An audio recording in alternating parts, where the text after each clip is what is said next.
హరీష్ రావు మాట్లాడుతున్నారు. లైవ్ చూద్దాం. ఏటా 20,000 కోట్లు పెట్టమన్నారు.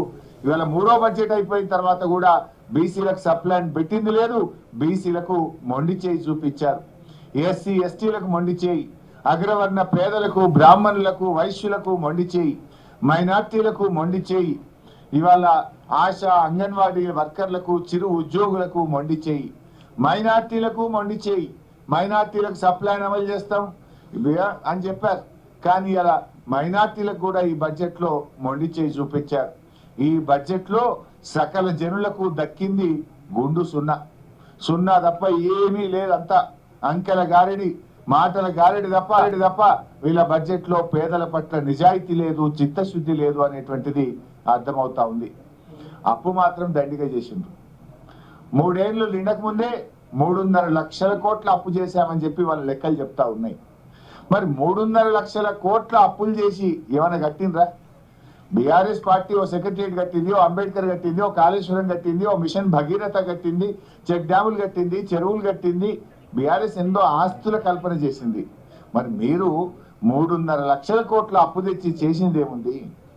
అసలు మన రాష్ట్ర చరిత్రలో ఎప్పుడు పెరగనంత డెట్ టు జిఎస్డిపి రేషియో విపరీతంగా పెరిగింది. డెట్ టు జిఎస్డిపి కాంగ్రెస్ ప్రభుత్వం వచ్చిన 27% ఉంటే 2 ఏళ్లలోనే అది 29% పెరిగింది. ఒకప్పుడు తెలంగాణ డెట్ టు జిఎస్డిపిలో భారతదేశంలో అతి తక్కువ డెట్ టు జిఎస్డిపి ఉన్న రాష్ట్రంగా బీఆర్ఎస్ హయాంలో తెలంగాణ రాష్ట్రం ఉంటే ఈ రోజు ఎక్కువకు పెరిగిపోయింది. 29%కు పెరిగింది. అసలు ఇంకా ఆయన బట్టి గారు అంబేద్కర్ సూక్తులు చెప్తా ఉన్నాడు, రాజ్యాంగ విలువల గురించి మాట్లాడుతున్నాడు. వెనక ఫిరాయింపు ఎమ్మెల్యేలను కూర్చోబెట్టుకొని రాజ్యాంగ విలువల గురించి మాట్లాడడం విడ్డూరం. మీ వెనక ఎవరిని కూర్చొని పెట్టినావు? బీఆర్ఎస్ పార్టీ ఎమ్మెల్యేలను కొనుక్కొని ఫిరాయింపు ఎమ్మెల్యేలను మీ వెనక కూర్చోబెట్టుకొని నువ్వు అంబేద్కర్ సూక్తులు, రాజ్యాంగ విలువల గురించి మాట్లాడడం ఇది సిగ్గుచేటు. అసలు బీఆర్ఎస్ 10 ఏళ్ల కాలంలో, మా 10 ఏళ్ల పాలనలో బూడిద నుంచి ఫీనిక్స్ పక్షిలాగా ఈ రాష్ట్రాన్ని ఎగిరింపజేసింది బీఆర్ఎస్. కానీ మీరు ఆ ఫీనిక్స్ పక్షిని బూడిద చేసిన పాపం ఈ 2 ఏళ్ల కాంగ్రెస్ పాలనది. అసలు మీరు ఒక్కటన్నా ఉన్నదా? స్కాములు తప్ప స్కీములు ఉన్నాయా మీ గవర్నమెంట్లో? మేడారం గురించి ఏదో గొప్పగా చెప్పిండ్రు. మేడారం టెండర్లలో ఏం జరిగిందో మేం చెప్పలే, మీ కేబినెట్ మంత్రి గారి కుమార్తెనే చెప్పింది. ఆ టెండర్ మాకు దక్కిందని కోపంతో టెండర్ను రద్దు చేశారు.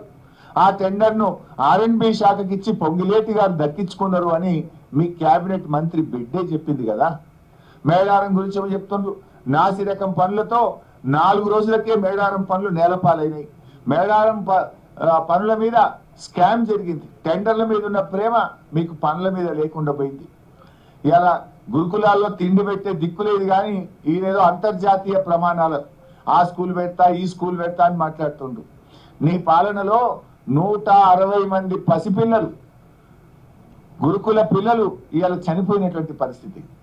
తిండి సరిగా పెట్టక పిల్లలు, బుక్కులు పెట్టి చదువుకోవాల్సిన పిల్లలు రోడ్ల మీదకి వచ్చి ధర్నాలు చేస్తున్నటువంటి పరిస్థితి. గురుకుల పిల్లలకు కడుపు నిండి అన్నం పెట్టలేని నువ్వు ఏదో ఇంటర్నేషనల్ స్కూళ్ళు, నేను విద్యను ఉద్ధరించిన అని చెప్పి ఇవాళ బడ్జెట్ లో చెప్పేటట్టు ప్రయత్నం చేసిండ్రు. సరిగా పెట్టుబడులు అయితే మళ్ళీ గవే కట్టుకథలు. పెట్టుబడుల విషయంలో అన్ని అంకెలే తప్ప వైట్ పేపర్ రిలీజ్ చేయడానికి ఇప్పటికీ చాలా సార్లు అడిగినాం. ఏ కంపెనీ పెట్టింది, ఎక్కడ పెట్టింది, ఎన్ని ఉద్యోగాలు వచ్చినాయి, ఒక వైట్ పేపర్ రిలీజ్ చేయమని బీఆర్ఎస్ అడిగింది. ఇప్పటిదాకా వైట్ పేపర్ రిలీజ్